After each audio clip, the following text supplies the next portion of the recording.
This is the Magnapenna squid, also known as the big fin squid. Currently, it's one of the most elusive and mysterious cephalopods that inhabits the ocean. The deepest sightings of this creature have been close to 20,000 feet below the surface of the ocean, which is around 6,000 meters, give or take. The big fin squid's habitat being this deep in the ocean makes it the only squid genus species to have inhabited the Hadal Zone, which is the deepest part of the ocean lying in oceanic trenches. The length of this marvelous creature can reach up to around 20 feet long, about 6 or 7 meters, give or take. For years, it was thought that the big fin squid's method of hunting was using its tentacles and dragging them along the ocean floor, grabbing things as it slowly floated along. However, a new discovery was made with this new footage showcasing a big fin squid using its tentacles to aggressively strike its prey. This new discovery changed what we know and understand about the big fin squid's behavior. This has got to be one of the strangest creatures that calls the ocean its home, and I'm sure to many people this is among the most scariest of creatures that calls the ocean its home. However, I think we can all agree that the Magnapenna squid, aka the big fin squid, is absolutely among the most fascinating. I believe this is one of the first pieces of footage of this squid to arrive on the internet, and I remember specifically how eerie it felt looking at this thing for the first time. And I'm positive for many people this thing is the embodiment of thalassophobia. Here's a crazy fact of the day that you didn't ask for. Did you know that lakes can explode? Yes, explode. A lake exploding randomly, producing a cloud of gas that could suffocate all nearby wildlife. Here's some footage. This is known as a limnic eruption. This is a very rare type of natural disaster. It's formed when carbon dioxide erupts from deep lake waters. This forms a cloud of gas that can suffocate nearby wildlife, livestock, and even humans. It's crazy, right? That nature can just make a lake explode. This picture here may look very simple at first glance, but if you were to turn your phone upside down, you'll notice that the picture may just look upside down.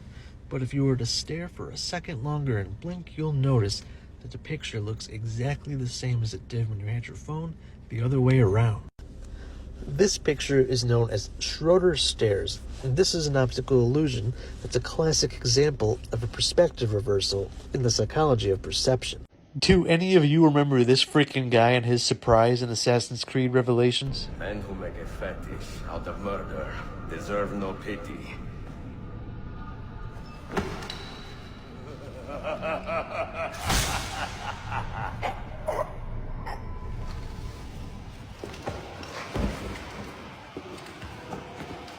That guy that just would not die, his name was Şahkulu, and like most of the targets that you assassinate in the Assassin's Creed games, he too was a real person. Şahkulu was born at an unknown date in the Teke Peninsula in Anatolia, which is also known as Asia Minor.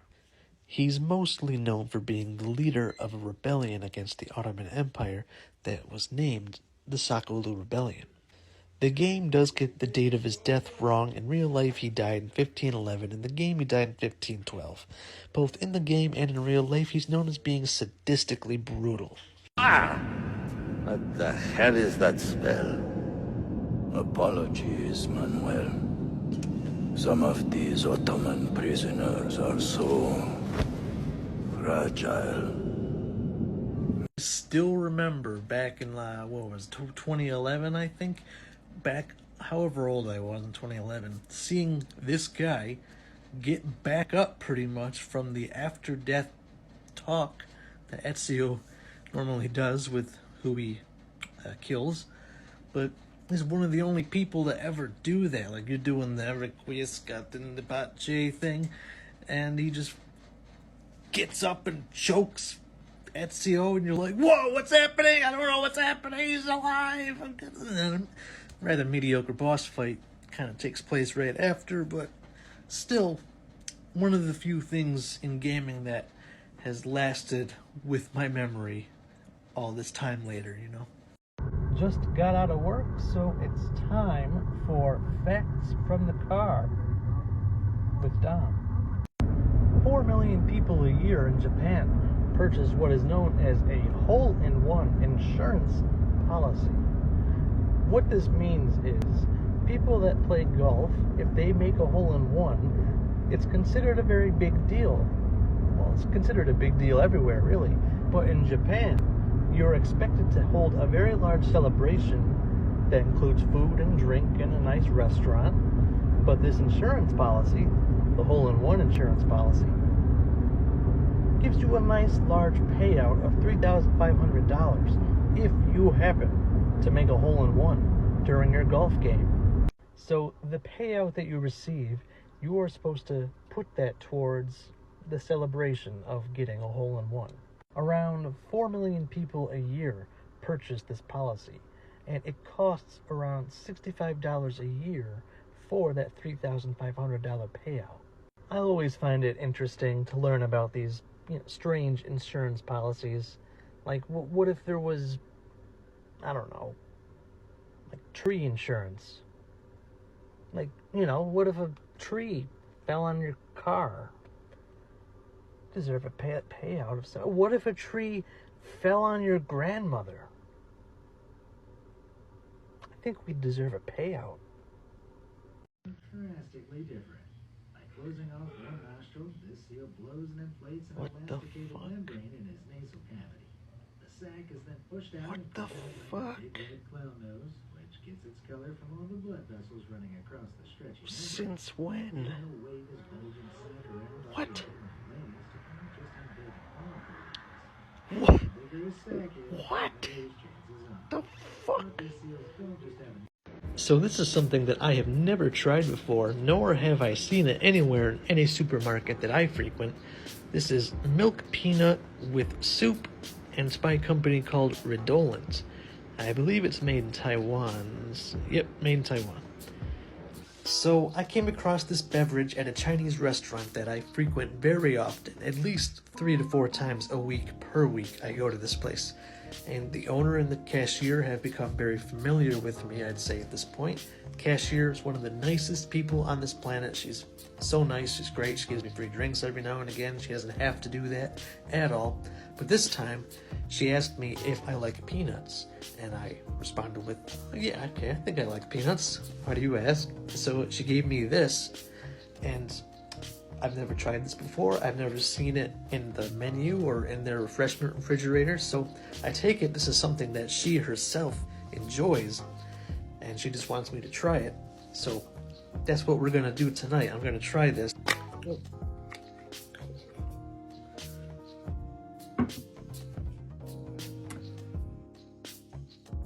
Nice.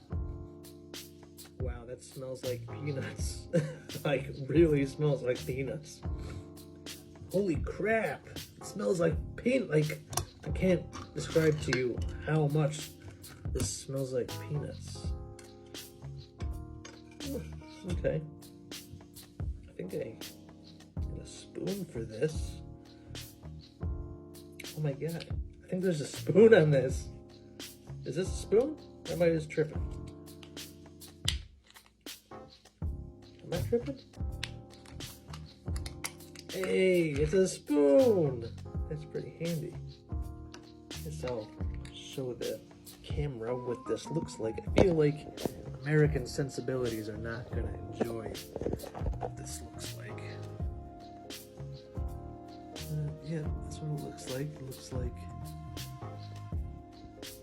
peanut soup. It's like the words that come to mind. So, here we go.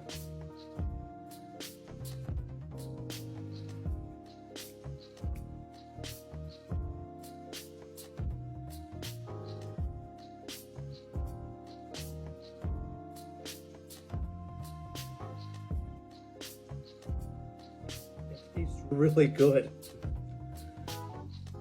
It tastes like, I don't know, it's like milk. Peanut milk. That's like the that's the best way to describe it, literally. It's so good. It's actually really good. Oh my gosh. Well, you know, for a month. We lived in this house. I mean, we didn't, not nighttime, because Michelle. For a motorcycle, not a U-Haul truck. And he said, that's strange because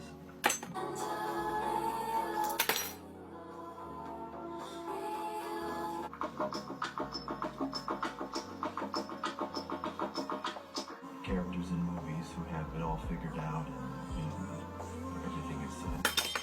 And then he'll roll, so that you just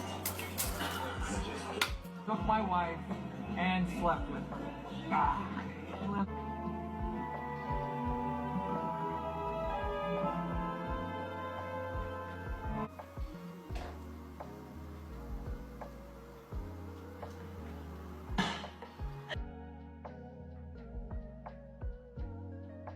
Those videos always made me laugh. I had no idea where they came from. They're just so timeless and classic. Ryan Gosling just shooing away cereal on camera. It's pretty funny. But did you know about the actual tragedy that is in the backstory of these memes? Because I did not know this until recently. I'm sure there's plenty of you that did know this, but I had no idea, and it's actually remarkably sad. And I gotta give credit to Ryan Gosling at the end of this. So the creator of these memes is named Ryan McHenry, and he's responsible for the very funny memes of Ryan Gosling eating the cereal. But what's even better about all of these memes is afterwards we saw Ryan Gosling himself do a video of himself eating cereal, as you saw. But I never knew the actual meaning behind it. And it's because Ryan McHenry, the creator of these memes, passed away in 2015 due to osteosarcoma, which is a bone cancer, which is incredibly sad. So it's pretty touching that Ryan Gosling ended up doing the video he did. And I hope you enjoyed reliving this meme with me. I certainly did. It's really funny and also really touching. So, hope you enjoyed. Thank you for watching, and see you on the next one, alright?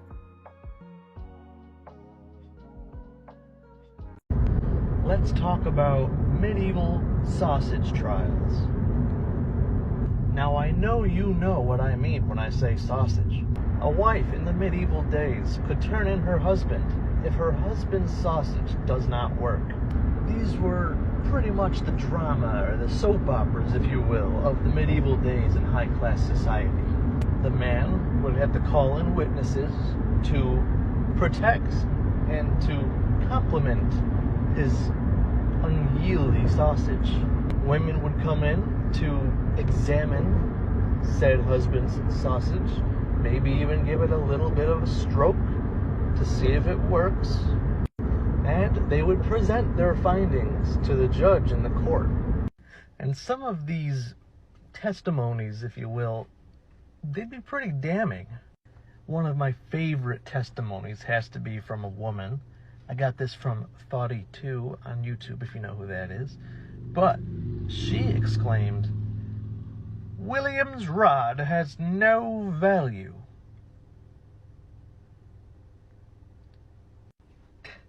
That's a big oof. So if the man was not happy with the court's decision, he could demand a trial by Congress. And a trial by Congress is when the man and the woman meet at a specific, neutral, nice location for them to do their thing in front of a giant crowd of people who all need to witness William's rod working. There would be doctors, priests, and midwives there to examine the predicament. And for some reason, only the doctor and the priest would be able to sit behind a glass pane, but not the midwife for some reason, I guess. Whatever. And they all have to go up to the bed and examine the bed sheets, if you will, for fluids. And if the man failed to please the crowd, the woman would be able to annul their marriage. And this happened quite a bit. This was usually only done in high-class society, so peasants wouldn't really be doing this because of how much it costed back then to do such a thing. I don't know the exact number, but I just know it was thousands upon thousands of pounds. I'm sure there's lots of women today who wish this was still a thing. I don't blame you.